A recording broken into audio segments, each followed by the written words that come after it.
Liverpool host Tottenham this weekend in what promises to be a tactically rich, engaging encounter and one that is a must-win for both sides. The former will likely be under pressure to regain their place at the top after Manchester City play Fulham, while the latter could be fighting to remain in the top four depending on other results. The form charts show that Mauricio Pochettino's side have been steadily descending towards this game, while Jurgen Klopp's have undoubtedly been in ascent. The Reds haven't lost since the 3rd of January, whereas Spurs haven't won in the league since early February. Both heavyweights, though, have progressed to the Champions League quarter-finals, of which half the clubs are English, and that is a fairer reflection of how they have performing this season. Form goes out the window in these kind of games and anything can happen.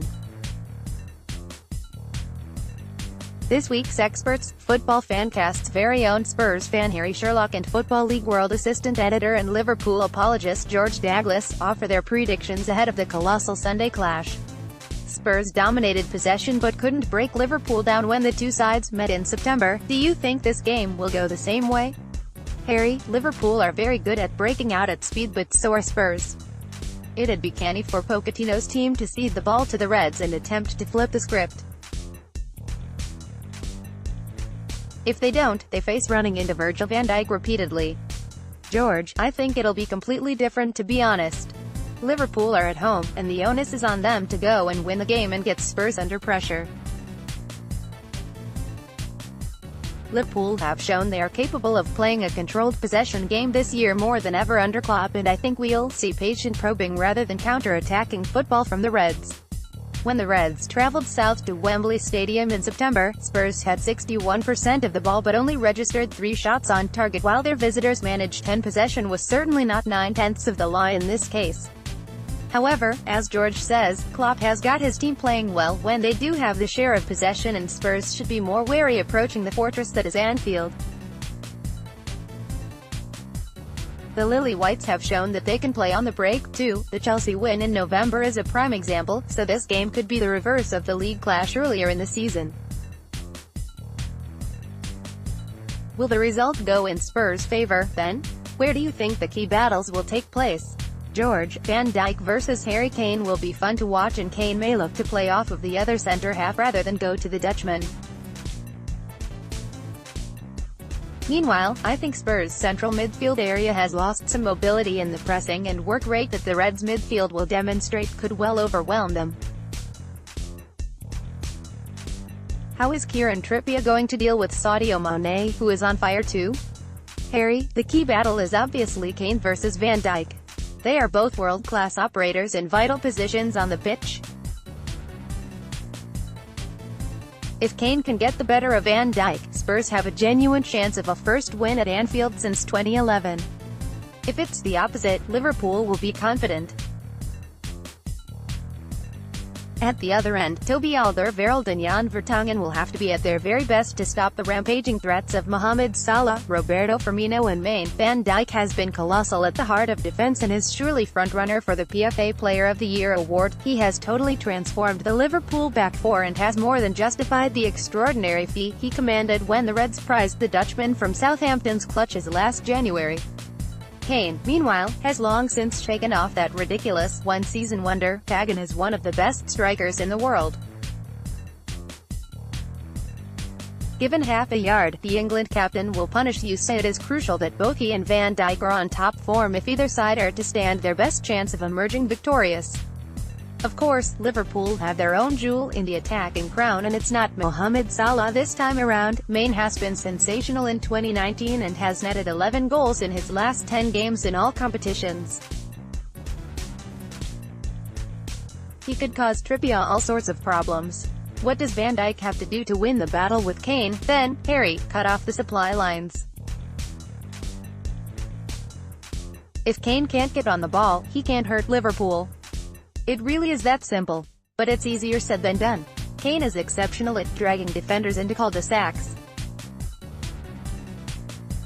Van Dijk needs to stay disciplined and ensure he doesn't shadow Kane's every step. If he does, he could leave a gap for Spurs to exploit. George, I'm sure Virgil knows exactly what he's doing without my advice. To be honest, I think he and Joel Matip, who will likely start, will just need to communicate effectively. I'd imagine the Dutchman will almost have to look after Kane by instructing Matip, as the striker will likely look to test the former Schalke man more than go for the Reds' number 4. João Gomez's injury has been a huge loss to Liverpool. The centre-back fractured his leg in December and has just returned to training, and it has meant that Matip has had to deputise alongside Van Dijk, who, on his best days, could probably do it all by himself in all fairness. Kane will surely fancy himself much more against the Cameroonian than his centre-back partner, and Van Dijk, as Harry says, will have to be careful that he isn't dragged towards the Spurs' number 9. If cutting off Kane's supply is the key, then Fabinho will also be essential. The Brazilian has been exceptional in recent weeks and will be a big presence for the Reds. If you're Mauricio Pochettino, do you start Heung-min Son or Lucas Moura this weekend, or both? George, I'd start Son but not Lucas. Son is a cracking player and he has the ability to cause real issues with the spaces he finds himself in. Can the Reds pick him up whilst also dealing with Spurs' other attacking threats? Moura, meanwhile, is obviously attack-minded, and I don't think Pochettino will want to sacrifice shape and balance by playing too many offensive players. Harry, neither. Son hasn't played well when paired with Kane since his return from injury, while Lucas is something of a streaky player. He hasn't been in any type of form recently. Playing Kane up top with Christian Eriksen, Dele Alli and Moussa Sissoko behind him would bamboozle Liverpool. Former PSG man Lucas's heroics at the start of the season fully compensated for the absence of Kane through injury. The winger netted 3 goals in the first 3 league games but hasn't struck since, epitomizing what Harry describes as a streaky player. The 26-year-old was particularly apathetic against Southampton, and it's likely that Pochettino will feel it necessary to bench him this time around. As George says, the Spurs boss is all about organisation, and Son is far more disciplined than his Brazilian opposite number. He, the Lily White's clutch player in many games, though, hasn't been quite up to scratch since recovering from injury, and perhaps, as Harry suggests, a completely different approach is required. Finally, what are your score predictions, Harry? After last season's dramatic, pulsating 2-2 draw, I'm hoping for a better game this time around. I'll go 4-4, George. Liverpool have to win and I think they'll edge it. 2-1.